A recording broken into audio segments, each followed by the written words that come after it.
এই সময় চারিধারে প্রচুর পরিমাণে বৃষ্টি হচ্ছে, আর এই বৃষ্টির কারণে মশার উৎপাতও চারিধারে প্রচণ্ড বেড়ে গেছে।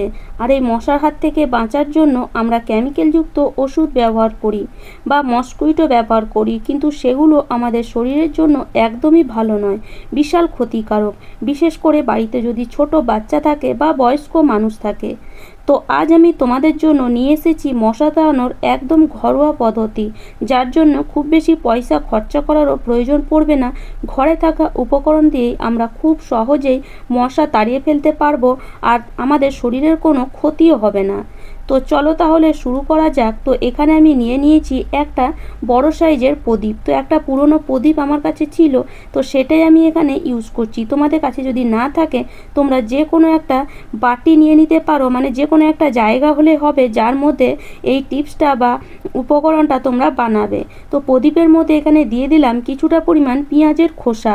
এই পেঁয়াজের খোসা তো সকলের বাড়িতে হয়। তো এই পেঁয়াজের খোসা ফেলে না দিয়ে এইভাবে ইউজ করো। বর্ষাকালে মশা তাড়ানোর কাজে কিন্তু খুবই কাজে লাগবে। এবার এর মধ্যে দিয়ে দিলাম কিছুটা পরিমাণ তেজপাতা। তেজপাতা তো আমাদের সকলের বাড়িতেই থাকে। আর তার সাথে সাথে দিয়ে দিলাম কিছুটা পরিমাণ লং।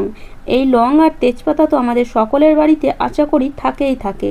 তো এই লং আর তেজপাতা খুব বেশি নয়, 4 থেকে 5টা লং আর 5 থেকে 6টা তেজপাতা এখানে দিয়ে দেবে। আর তার সাথে সাথে এখানে দিয়ে দেব কিছুটা পরিমাণ নিম পাতা। যদি শুকনো নিম পাতা পাওয়া যায় তাহলে অবশ্যই ইউজ করবে, আর যদি না পাওয়া যায় তাহলে এই কাঁচা নিম পাতায় এই তেজপাতা আর পেঁয়াজের খোসার উপরে দিয়ে দেবে। সবই কিন্তু হালকাভাবে দেবে, একদম দেবে ভরে দেবে না, তাহলে কিন্তু এটা জ্বালাতে অসুবিধা হবে। হালকাভাবে ওপরে ওপরে খালি রেখে দেবে, তাহলে এটা আস্তে আস্তে জ্বলবে, যার কারণে বাড়ি থেকে একটাও মশা কিন্তু থাকবে না, সব মশা বেরিয়ে যাবে। তো এটা জ্বালাবার জন্য এখানে আমি একটা কর্পূর ব্যবহার করছি। কর্পূরও কিন্তু মশা তাড়ানোর কাজে খুবই কাজে লাগে। আর এই নিম পাতা যদি ব্যবহার করো বাড়িতে কিন্তু মশা থাকবেই না, এটা আমি গ্যারেন্টি দিয়েই বলতে পারি, কারণ নিম পাতা কিন্তু খুবই কাজে দেয় মশা তাড়ানোর জন্য। এবার এটাকে জ্বালিয়ে দেব কর্পূরটাকে, আর দেখবে এটা আস্তে আস্তে জ্বলবে। বর্ষাকালে সব কিছু একটু তোমার স্যাঁতস্যাঁতে ভাব থাকে সব কিছুর মধ্যে, সেই জন্য একটু জ্বালাতে প্রথমে হয়তো তোমাদের অসুবিধা হতে পারে, কিন্তু একবার যদি ধরে নেয় তাহলে দেখবে এটা আস্তে আস্তে জ্বলবে, আর আমাদের বাড়িতে যত মশা আছে সবই কিন্তু বেরিয়ে যাবে এই নিম পাতা আর তেজপাতা আর এই যে পেঁয়াজের খোসা দিয়ে। আর এর থেকে একটা সুন্দর গন্ধ বেরিয়ে আসবে, যেটা আমাদের খুবই ভালো লাগবে, কিন্তু মশা বা মাছির কখনোই কিন্তু সহ্য হবে না। তো দেখো এখন দেখে তোমরা বুঝতে পারছো এটা আস্তে আস্তে এবার জ্বলে উঠছে, আর এর থেকে একটা দেখো ধোঁয়া বেরিয়ে আসছে। আর এই যে ধোঁয়াটা, এই ধোঁয়াটার জন্যই কিন্তু বাড়ি থেকে মশা একদম পালিয়ে যাবে। তো এটা যদি সন্ধেবেলায় তোমরা এভাবে একটু জেলে দাও হালকা করে, তাহলে দেখবে সন্ধে থেকে যদি জ্বালো 1 ঘন্টার মধ্যেই বাড়িতে সব মশা বেরিয়ে যাবে, রাতে তোমরা নিশ্চিন্তে ঘুমাতে পারবে।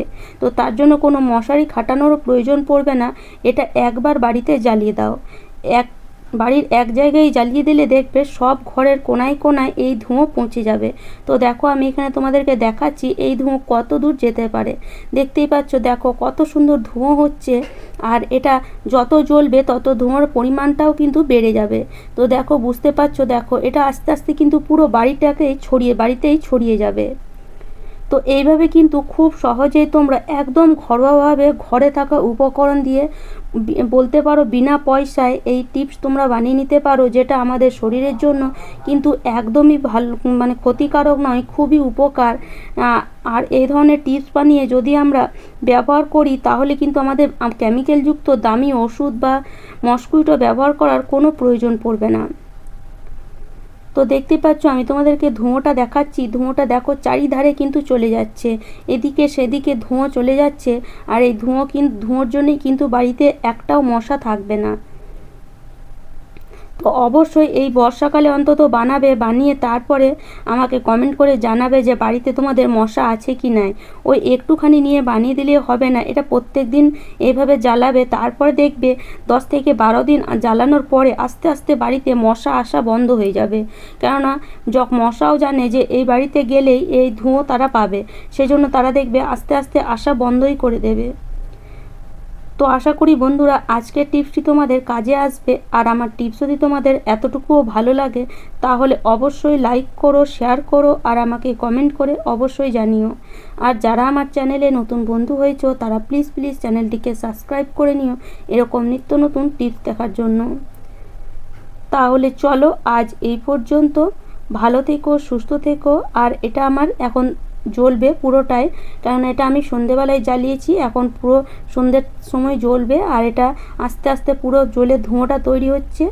আর এই ধোঁয়া কিন্তু অনেকক্ষণ পর্যন্ত থাকে, তোমরা একবার ইউজ করে দেখবে, অনেকক্ষণ প্রায় 3 থেকে 4 ঘন্টা এর ধোঁয়া থাকে বাড়ির মধ্যে।